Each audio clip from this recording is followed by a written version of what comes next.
Just sign the divorce papers, Clara. You're too old for me. I don't love you anymore. Finally, I have Clara's husband all to myself, the house, and all the money. Clara didn't just hand over her wedding ring. She handed over a ticking time bomb. As Sarah sashayed into the mansion, claiming the marble and the man, Clara didn't feel jealousy, she felt relief. Sarah thought she was stealing a billionaire's perfect life. She had no idea what she is walking into. Before we go deeper into this story, please like this video, subscribe to this channel, and tell us in the comment where in the world you are watching from. Now, let's get into the story. The office of the divorce attorney didn't smell like justice. It smelled of expensive floor wax and the metallic tang of a dying marriage. Clara sat on the low-slung leather chair, her spine as straight as a frozen reed. Across from her sat Peter, her husband of 12 years.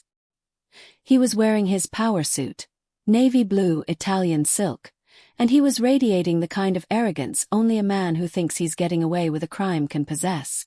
Next to him, practically sitting in his lap, was Sarah. She was 24, with hair the color of bottled sunshine and a dress so short it looked like an afterthought. She kept touching the diamond on her finger, a diamond Clara had helped Peter pick out 3 years ago as an investment piece, never dreaming it would end up on the hand of a girl who thought the Great Gatsby was a brand of hair wax. "Let's not drag this out, Clara," Peter said, his voice dropping into that smooth, condescending register. He slid a thick stack of papers toward her. "The Oakwood Estate stays with me. It's the headquarters of the Vance family legacy. It wouldn't make sense for you to stay there alone. It's too much house for a single woman of your stature." "My stature," Clara repeated, her voice a calm, dangerous hum. She looked at Sarah, who was busy checking her reflection in the polished surface of the dark oak table. "And what stature is that, Peter? The one that spent 10 years balancing your ledgers while you played golf with money we didn't have?" Peter's jaw tightened. "Don't be dramatic. I've been generous. I'm letting you keep the coastal cottage. The cottage with the leaky roof and the mold in the basement." "How noble of you," Clara replied. She didn't look angry. She looked like an observer watching a car crash in slow motion. Sarah chimed in then, her voice a high-pitched chirp that grated like sandpaper on glass. "Honestly, Clara, you should be thanking us. A big house like that. All those stairs. It's a lot for someone getting on in years. I'm going to bring so much life back to that place. I've already ordered new curtains. Yellow. To brighten up all that gloomy gray you insisted on." Clara felt a flicker of genuine amusement. "Yellow. Oh, cheerful. It will certainly highlight the cracks in the foundation." "There are no cracks in the foundation," Peter snapped. "I had it inspected when we bought it." 10 years ago, Peter," Clara reminded him. "Things shift. Foundations crumble when they aren't maintained. But you're right. Sarah deserves the house. She deserves everything that comes with it." Clara reached into her handbag. She didn't fumble. She pulled out the heavy brass keyring, the one that held the keys to the front gate, the wine cellar, the panic room, and the 3 luxury SUVs parked in the 5-car garage. She held them up, letting the light catch the metal.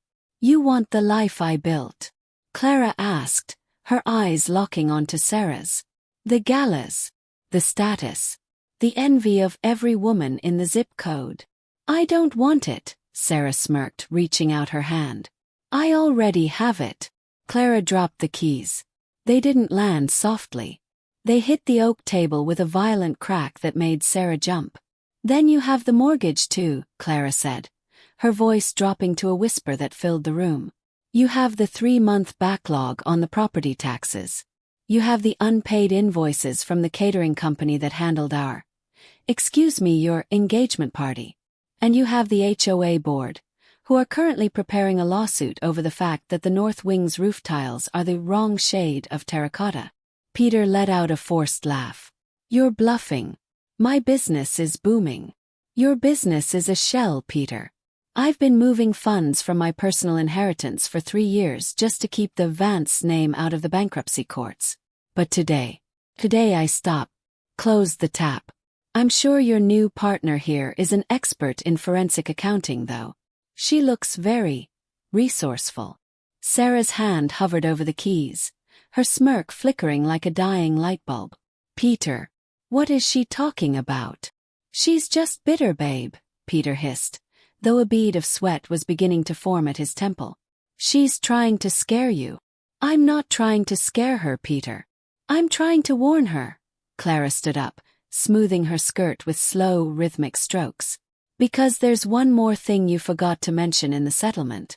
The most important asset of all. As if on cue, Peter's phone began to vibrate on the table. The caller ID read, Mother. Peter's face went from pale to ghostly.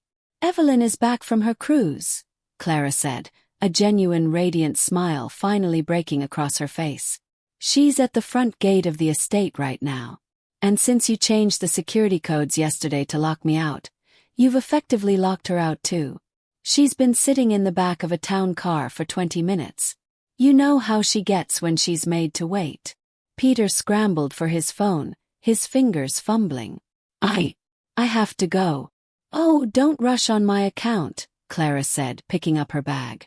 She leaned over the table, her face inches from Sarah's.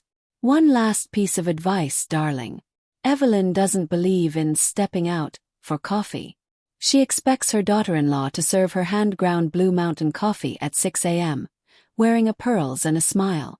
And she hates the color yellow. If she sees those curtains, she won't just fire the decorator, she'll fire you. Clara turned to the lawyer, who was watching the scene with wide, fascinated eyes. Send the final papers to my new office.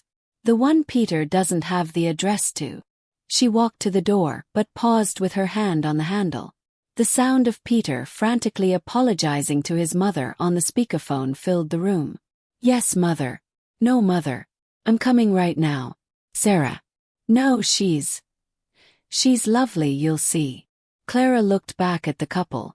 Peter looked like a man who had just realized he was holding a live grenade. Sarah looked like a girl who had realized the castle she'd won was made of cardboard and sat in the middle of a swamp. Enjoy the house, Sarah, Clara said, her voice ringing with a terrifying clarity. I've spent a decade being the glue that held Peter's ego and your new home together. I'm curious to see how long it takes for everything to fall apart now that the glue is gone. Clara stepped out into the hallway, the heavy doors closing behind her with a final, echoing thud. She didn't look back. She didn't need to. She knew exactly what was coming next, and for the first time in 12 years, it wasn't her problem. She walked toward the elevators, pulled out a second burner phone, and sent a single text message to the estate's head gardener. The accounts are closed, Mr. Henderson. Stop watering the lawn. Let it all turn to dust. Clara stepped into the elevator, pressed A for ground, and started to hum a soft, victorious tune. The trap was sprung, the debt was theirs, and for the first time in her life, Clara was truly, deliciously broke, and she had never felt richer. The front gates of Oakwood Estate didn't just open, they groaned. It was a metal-on-metal screech, a sound Clara had warned Peter about for years, but he had always been too busy to oil the hinges. Today, as the sleek black town car rolled up the gravel driveway at 5:45 a.m., that screech sounded like a war cry. Sarah stood on the front porch, her teeth chattering in the pre-dawn chill. She had spent the last 4 hours in a frantic, caffeinated blur, trying to erase Clara's boring influence. She had hung those yellow curtains in the foyer, but she hadn't realized how heavy they were. One side was currently drooping, held up by a single desperate command hook that looked like it was losing the battle against gravity. She wore a silk robe trimmed with ostrich feathers, an outfit she thought screamed Lady of the Manor, but in the gray, unforgiving light of morning, she just looked like a confused bird. The car door opened.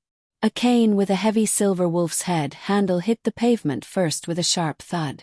Then came the shoes, bespoke, black calfskin, polished to such a high gloss they reflected the dying stars. Finally, Evelyn Vance emerged. She didn't look like a woman who had just spent 12 hours traveling. She looked like an ancient deity arriving to demand a sacrifice. She didn't look at the house. She didn't look at the manicured hedges. She looked through them. "Peter," Evelyn barked, her voice cutting through the mist like a razor blade. She ignored Sarah entirely as her son scrambled down the steps, tripping over his own robe. "Why was I kept waiting at my own gate for 6 minutes? And why does the air smell like cheap strawberries?" "Mother, the codes were updated for security," Peter stammered, reaching for her luggage. "And that smell? That's Sarah's perfume. Sarah, darling, come meet Mother." Evelyn stopped dead. She adjusted her spectacles, the chain rattling against her chest, and turned her gaze toward Sarah. It was a look that stripped Sarah of her confidence, her feathers, and her dignity in 3 seconds flat. "So," Evelyn said, her voice a low, vibrating hum of pure, concentrated disappointment. "This is the replacement. She looks like a sponge that absorbs light and reflects nothing. Tell me, girl, do you have a lineage? Or did Peter find you in the reduced for quick sale bin at the local boutique?" Sarah's face flushed a deep, blotchy red. "I'm Sarah. It's so nice to finally—" "Quiet," Evelyn snapped, stepping past her and into the foyer. She didn't stop to admire the vibrant new decor. She marched straight to the hall table, a dark oak piece that Clara used to polish twice a week. Evelyn pulled a white silk glove from her purse, slid it onto her hand with surgical precision, and ran one finger along the underside of the table's edge. She held her hand up. There was a microscopic smudge of gray dust. "Clara would have been horrified," Evelyn whispered, her voice dripping with enough venom to kill a cobra. "The house is grieving, Peter. I can feel the neglect in the very floorboards. It smells of desperation and unwashed laundry." "Sarah, was it? Since you are now the mistress of this house, you will find the silver polish in the pantry. I want the tea service ready in 10 minutes. And if I see a tea bag, I will assume you were raised by wolves and treat you accordingly. But I don't even know where the pantry is," Sarah whispered to Peter as Evelyn disappeared into the morning room like a ghost returning to its haunt. "Just find it," Peter hissed back, his eyes darting toward the stairs. "And for God's sake, take down those yellow curtains. She told me once that yellow is the color of cowardice and cheap butter. If she sees them in the daylight, she'll skin us both." By 8 a.m., the mansion felt less like a home and more like a high-pressure cooker. Sarah was in the kitchen, her eyes stinging from the fumes of the silver polish. She had tried to make the Blue Mountain coffee Clara had mentioned, but in her panic, she couldn't find the grinder. She had tried to crush the beans with a meat tenderizer, the bang-bang-bang echoing through the house like gunfire. The result was a sludge that looked like motor oil and smelled like a tire fire. "What is this?" Evelyn's voice boomed from the dining room. Sarah hurried in, her hands shaking so violently the china rattled on the tray. The silver teapot, which she hadn't rinsed properly in her haste, still had a faint, bluish tint of chemical cleaner around the spout. Evelyn took one sip, and her face contorted as if she'd been forced to swallow a live toad. She didn't spit it out, she was too refined for that. She simply set the cup down with a terrifyingly quiet clink that felt louder than a bomb. "Peter," Evelyn said, her eyes fixed on Sarah's trembling chin. "Your new wife is trying to assassinate me. Is this the plan? You trade a diamond for a piece of cracked glass, and now I'm expected to die of chemical ingestion before noon." "I'm sorry," Sarah cried, a sob breaking through. I'm tired." The lights wouldn't turn on in the pantry, and the stove made a weird clicking sound and— "The lights," Peter cut in, his brow furrowed. He walked to the wall and flipped the switch for the chandelier. Nothing. He flipped the kitchen lights. Silence. The constant hum of the industrial refrigerator, a sound that usually faded into the background, had vanished. A heavy, authoritative knock echoed through the house. It wasn't the polite knock of a neighbor. It was the rhythmic, heavy thud of a man with a job to do. Peter opened the door to find 2 men in navy jumpsuits holding a digital tablet and a set of heavy-duty pliers. "Peter Vance?" the lead man asked. "We're with the City Utility District. We have an order for immediate service termination. Non-payment for the last 90 days. Total arrears, including penalties. $9,412. 9,000. Peter gasped, his voice cracking. That's impossible. My wife handled the... He stopped. He looked at Clara's empty chair at the end of the hall. My ex-wife handled the accounts. There must be a mistake. I'm Peter Vance. I have a line of credit at every bank in this city. Not according to this, sir, the man said, pointing to a red flashing box on his screen. All lines of credit associated with this address were flagged for review 48 hours ago. Unless you can pay the full balance in cash or certified check right now, the grid goes dark. And it's a 3-week wait for reconnection. Peter turned to Sarah.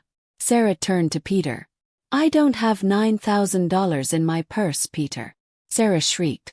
I spent my last $3,000 on the deposit for the gala flowers and the silk wallpaper for the nursery.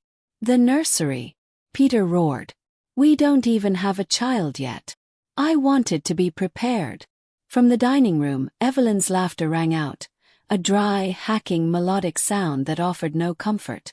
She stood in the doorway, her silver cane glinting in the dimming light. Oh, Peter. You really are a special kind of fool, Evelyn said, her eyes bright with a cruel sort of joy. You traded the woman who kept the world at bay, the woman who hid your failures, paid your debts, and cushioned your ego, for a girl who can't even keep the lights on. You thought Clara was the burden. No, darling. Clara was the shield. And now that she's gone, well, the arrows are starting to land, aren't they? As the utility man reached into the external power box and pulled the master fuse, the house was plunged into a thick, suffocating darkness. The only light came from the small, glowing screen of Sarah's phone, illuminating her tear-streaked face and the ostrich feathers on her robe, which now looked like the wet fur of a drowned rat. Peter, Sarah whispered into the blackness. What do we do now? Now, Evelyn's voice drifted from the shadows. We sit in the dark and contemplate your incompetence. And Sarah, since the electric kettle is dead, you'll need to start a fire in the hearth to boil my water. I suggest you use those yellow curtains for kindling. They're finally going to be useful for something. 30 miles away, in a sleek one-bedroom apartment with floor-to-ceiling windows, Clara sat on her balcony. She watched the sunset reflect off the ocean, a glass of vintage wine in her hand. Her phone buzzed. A news alert. Vance Holdings stocks plummet amidst rumors of liquidity crisis. Clara didn't smile. She didn't frown. She simply took a sip of her wine and turned the page of her book. The trap hadn't just closed. It had locked. And for the first time in 12 years, she wasn't the one holding the key. The air inside Oakwood Estate was no longer the scent of lilies and expensive wax. It was the smell of damp stone and stale sweat. 3 days had passed without electricity. The grand hallways were now tunnels of shadow, and the temperature had dropped just enough to make the silk wallpaper feel clammy to the touch. But tonight was the Vance Holdings annual gala. It was the night Peter was supposed to announce his new partnership and cement his status as the city's golden boy. He had spent his last bit of liquid cash, money he'd literally scraped from a forgotten savings account under the floorboards, to hire a generator and a cut-rate catering team. I can't do this, Peter, Sarah whimpered. She was huddled in front of a vanity mirror, lit only by 3 flickering scented candles. She was trying to apply eyeliner, but her hands were shaking so hard she looked like she'd been in a fight. Her hair, deprived of a blow-dryer and high-end products for days, was a frizzy mess she'd tried to hide under a tiara that looked suspiciously like plastic. You will do this, Peter roared from the dressing room. He was struggling into his tuxedo, his face gaunt. If we don't land an investor tonight, the bank takes the house on Monday. Do you understand? Smile, look pretty, and for the love of God, keep my mother away from the gin. Evelyn, meanwhile, was sitting in the corner of the room like a gargoyle. She had refused to help. She had spent the last 3 days sitting in the dark, whispering to herself about how Clara would have handled the crisis. You look like a tragic birthday cake, Sarah, Evelyn remarked, her voice cutting through the candlelight. That dress is 3 sizes too small, And you're sweating through the silk. Clara always knew that velvet was the only choice for a cold house. But then Clara had class. You just have ambition. Shut up, Evelyn. Sarah snapped, then immediately burst into tears. Save the water, dear, Evelyn sighed. The pipes are knocking again. I suspect the water heater is the next thing to go. By 8 p.m., the grand ballroom was lit by the humming, rattling generator parked outside the window. The smell of diesel fumes began to mingle with the scent of the hors d'oeuvres. Peter stood at the door, his smile fixed and plastic, welcoming the city's elite. But the whispers had already started. The guests noticed the lack of air conditioning.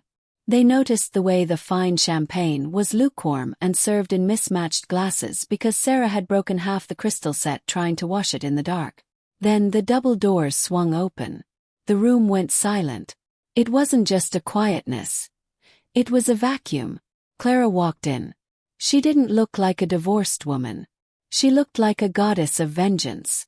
She was wearing a navy velvet gown that seemed to absorb the light of the candles, making her glow from within. Her skin was flawless, her hair was a masterpiece of effortless waves, and around her neck sat the Star of Midnight, a sapphire necklace Peter had told everyone he'd sold to pay for Sarah's engagement ring. But the real shock wasn't what she was wearing. It was who she was with. On her arm was Marcus Thorne. Marcus was Peter's oldest rival, a man whose net worth made Peter's look like pocket change. Marcus was taller, sharper, and currently looking at Clara with a gaze that suggested he'd just found the world's last treasure. Clara! Peter gasped, his voice cracking like a teenager's. He stepped forward, his face a pale mask of shock. You weren't on the guest list. Oh, Peter, Clara said, her voice smooth and melodic, carrying easily to every corner of the silent room. I didn't need an invitation. Marcus owns the catering company you hired tonight. And the florist. And as of 4 o'clock this afternoon, he owns the debt on this very house. The room erupted into frantic whispers. Sarah pushed her way through the crowd, her tiara sitting crooked on her head. You're lying! Sarah screamed, her voice shrill and desperate. This is our house. Peter is a millionaire. Tell her, Peter. Tell everyone. Peter didn't speak. He couldn't. He was staring at Marcus Thorne, who was leaning down to whisper something into Clara's ear that made her laugh. A rich, genuine sound that felt like a slap to Sarah's face. I'm not lying, Sarah, Clara said, stepping closer. She reached out and adjusted Sarah's crooked tiara with a patronizing pat. I'm just finishing the job you started. You wanted my life. You wanted the man, the mansion, and the prestige. Well, look around. The man is broke. The mansion is in foreclosure. And the prestige. You've become the punchline of every joke in the city. You did this.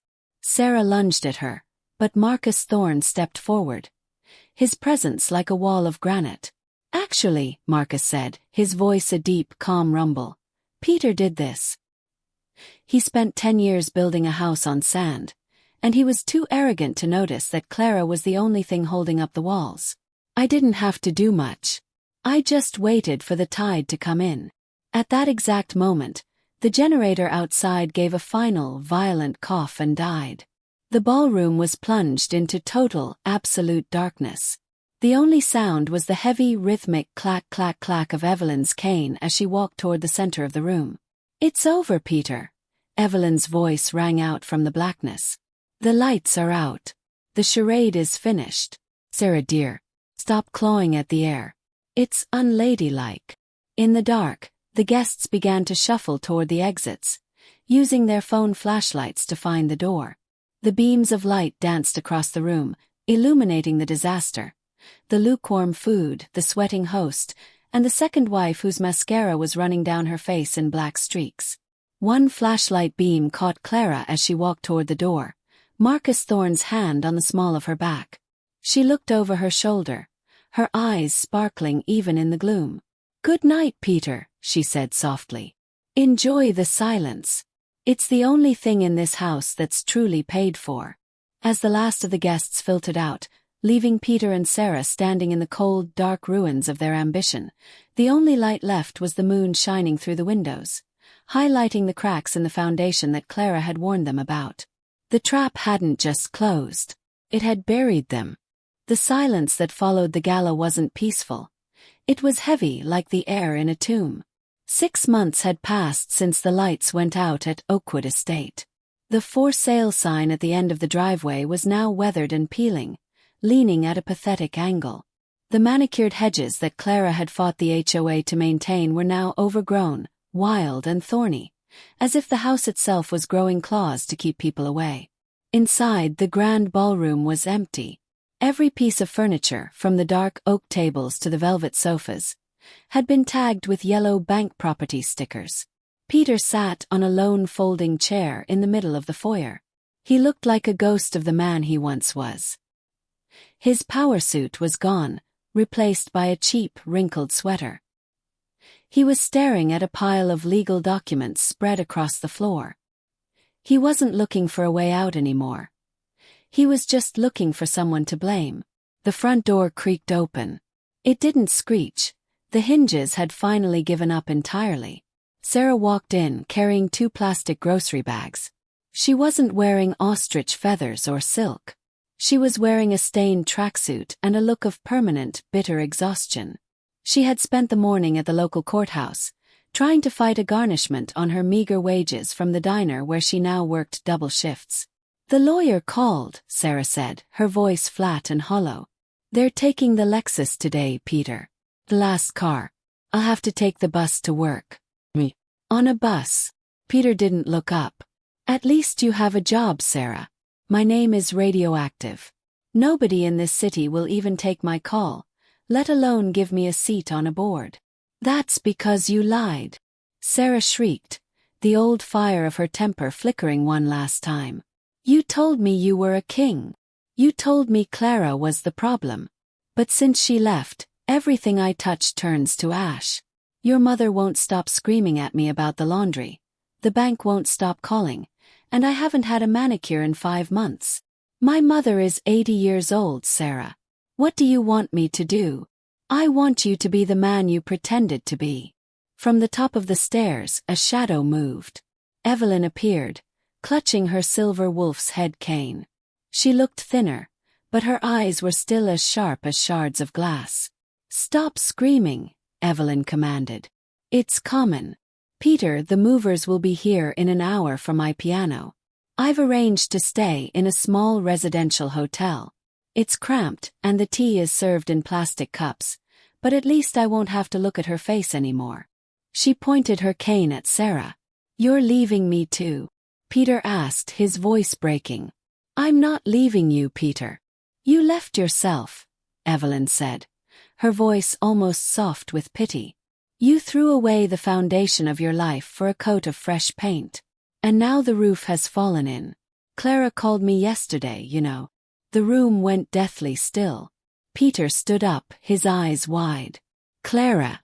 What did she say? Is she coming back? Does she want to help?" Evelyn let out a short, dry laugh. "Help? No, Peter. She called to tell me that she bought the mortgage on my new apartment. She's paying for my care. Not because she loves me, she knows exactly what I am, but because she's a woman of her word. She told me 10 years ago she'd look after the family. She just didn't include you in that definition anymore." Just then, a sleek, silent electric car pulled into the driveway. It didn't rattle. It didn't groan. It hummed with the sound of effortless success. Clara stepped out. She wasn't wearing a gown today. She wore a tailored power suit in a shade of cream that looked like it cost more than Peter's remaining net worth. She walked through the open front door, her heels clicking on the dusty floorboards with a rhythm that sounded like a heartbeat. She didn't look at the stickers on the furniture. She didn't look at the peeling wallpaper. She walked straight to the center of the room and looked at Peter. "I'm here for the final walkthrough," Clara said. Her voice was calm, devoid of the anger that had fueled her for a decade. She looked at peace. "The walkthrough?" Sarah spat. "You're mocking us. You're here to gloat." "I'm here because I bought the property, Sarah," Clara said gently. not to live in. I'm turning Oakwood Estate into a shelter for women who have been left with nothing by men like Peter. It's going to be a place of healing. We're tearing out those yellow curtains first thing tomorrow. Peter stepped toward her, his hands trembling. Clara, please.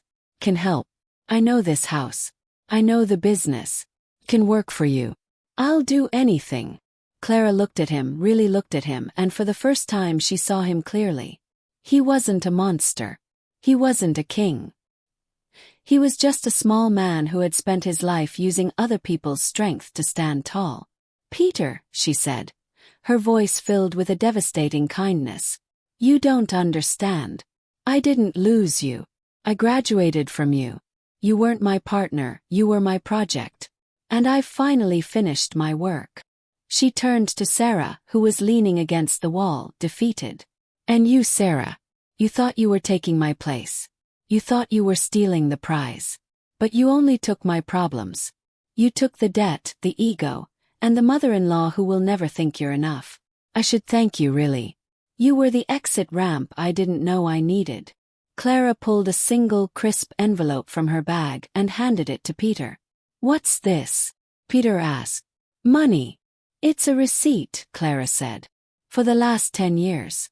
I've tallied up every bill I paid, every lie I covered, and every hour of my life I spent building your image.